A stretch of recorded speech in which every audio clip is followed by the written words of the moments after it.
कोल्हापूरमध्ये महायुतीची महारॅली, संजय मंडलिक आणि धैर्यशील माने भरणार उमेदवारीचा अर्ज। मुख्यमंत्री एकनाथ शिंदे, अजित पवारांची सुद्धा उपस्थिती। कोल्हापूरमध्ये प्रकाश आवाडेंचं बंड शमलं। आवाडेंची मनधरणी करण्यात मुख्यमंत्री एकनाथ शिंदेंना यश। प्रकाश आवाडे करणार महायुतीचं काम। उत्तम जानकरांची नाराजी दूर करण्यात देवेंद्र फडणवीसांना यश। नागपूरमध्ये फडणवीस, जानकर, निंबाळकरांची चर्चा। उद्या बैठक घेऊन जानकर भूमिका स्पष्ट करणार।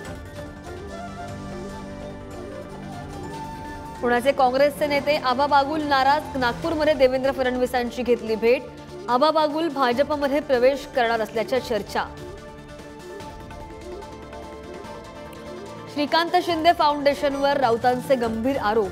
500 ते 600 कोटींचा गैरव्यवहार झाल्याचा आरोप। तर पत्राचाळच्या घोटाळ्याचे आरोपी पत्र लिहायला लागलेत। श्रीकांत शिंदेंचं प्रत्युत्तर।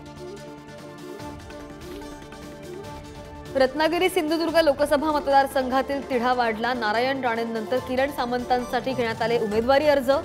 फडणवीस किरण सामंतांच्या भेटीनंतर सुद्धा तिढा कायम असल्याच्या चर्चा।